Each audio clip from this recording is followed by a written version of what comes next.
I get criticized by my definition of wealth, but I think wealth by definition isn't just money, it's abundance. Abundance in every area of life. Are you abundant in your health? Are you abundant in your relationships? Are you abundant in your finances? Are you abundant in your mental kind of psychology?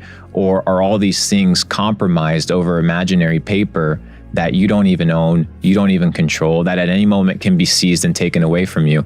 And it's not only that, but it's also people attach their identities to those things. Yeah. So once you attach your identity to things that are fleeting, if you don't attach your identity to anything that's anchored in truth, anything that's lasting, then you're going to live a quite miserable life. When you were going through like your process of how you've become wealthy and what you've learned, what do you think the core skill is that you'd boil it down to? Belief. Belief is a skill. Belief requires so much development because it's hard to believe things that you can't see. It's hard to believe when you're skinny or overweight that you can have a six-pack and that you can have a crazy physique. It's hard when you're poor to believe that one day you can be rich. It's hard to believe when your mama's working a 9-to-5 or 2 jobs that you can actually retire her in a couple years. It's hard to believe these things.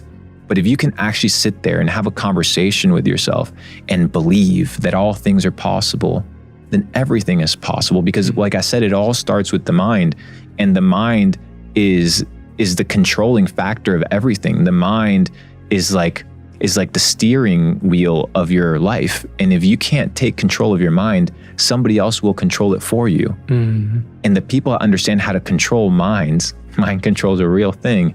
They understand how to move people with fear. All right, we saw it with negativity, with anxiety, with comparison. And once you can take control of your mind and believe that all things are possible, the sky's the limit. People are becoming more familiar with like traditional media being a scam and, having a decade or 2 decades long of like misinformation. Do you think that there'll be a decline in traditional media and a rise in, I would call, personal media companies, which is like you, myself, this podcast? Or do you think that pendulum swing they'll infect it basically and reverse it because these big media companies are so large? They'll infect it.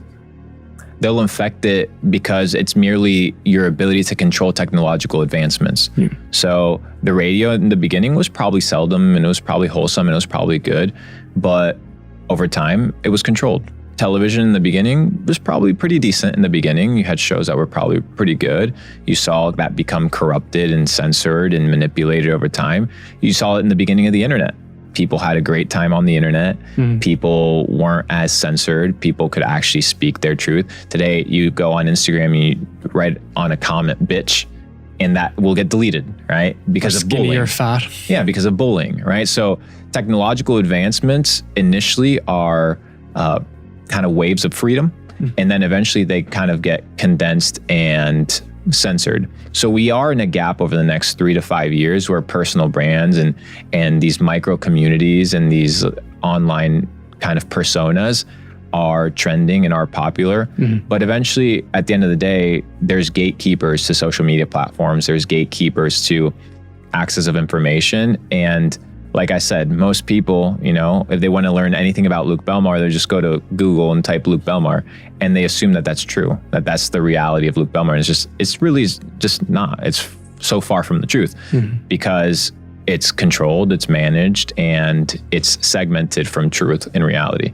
So I think right now, yes, absolutely, people fucking hate the media.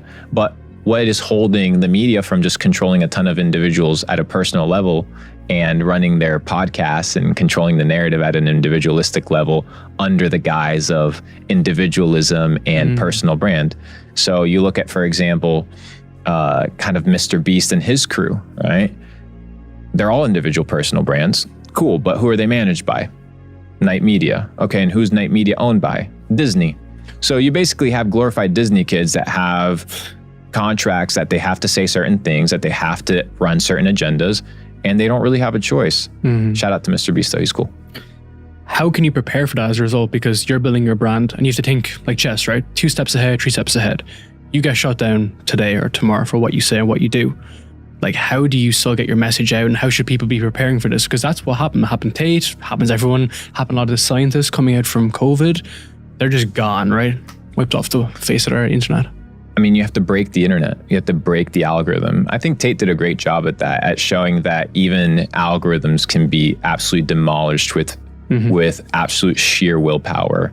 What happens when an unstoppable force meets an immovable object? You know, that's one of these physics questions that are hard to answer. So when you have individuals that want to get their message out bad enough, not because of money, not because of any sort of agenda beyond spreading truth, then it's very hard to censor. I mean, right now, we manage over 3,000 accounts, right? That's all Luke Belmar content. We post a video every 60 seconds. My goal is to reduce that to about once every 5 seconds. So how can you ban that? How can you censor that? It's very hard to censor. Yeah, you may censor a couple pages, main pages. You may run a couple articles and talk down on certain individuals, but with sheer power and sheer numbers, it's unstoppable. There's no algorithm that can break. Talk me through that. Like, how is that done? And like, what's even the growth of it being as a result? Over 2 billion views, first year of content. So let's take a step back, because you're a master planner, right? So you're coming on the internet scene, you've done a bunch of shit, you know what you're interested in, you know what your values are. How do you approach this?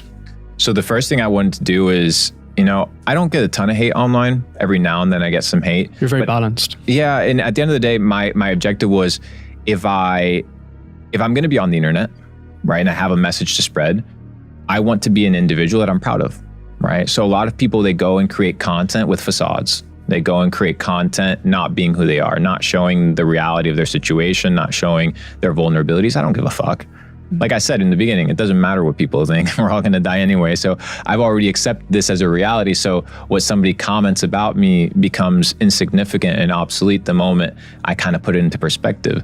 So yeah, dude, I think my main strategy was, first of all, becoming a person that was potentially worth listening to, that I had some ideas or some philosophies that are worth spreading. And people resonate not with me, they resonate with truth. They resonate with what is real. And most people have that ingrained deep down. They were like, oh, well, that makes sense. That makes sense.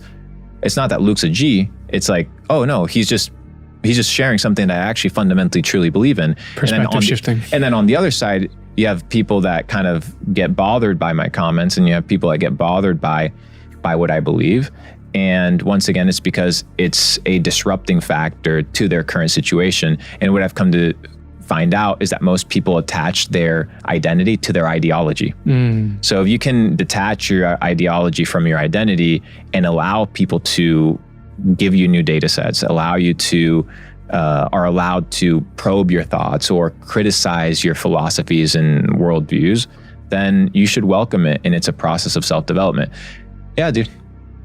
It's very interesting, because people are drawn to you for the truth, just like Tate did, because it's perspective shifting. It's looking at something that's a narrative for so many years and then just questioning that narrative, and you'll get people to come to you, right? That's part of your tribe now. And that's how you've built that tribe. Question for you off that is, do you think like men are still lacking that role model and that influence? I mean, yes, at the end of the day, you need to determine who you want to be like. You know, there's beacons of potential. That's what I call them. Figures that inspire. So my goal is just to inspire through my actions, and inspire through my philosophy, and inspire through my worldview. And if people join me in the journey, so be it. And if people don't join me for the journey, then it's totally cool. When you look at Socrates, Aristotle, Plato, now they're popular. They were murdered. They were murdered for their worldview. They were killed. They were crucified. They were burned at the stake for their philosophies, for their desire to change reality. And sometimes that's what's required in order to change the world. So what's cool today, you know, people like Leonardo da Vinci, they look at him as a genius, but back in the day, nobody liked him. They thought he was a weirdo.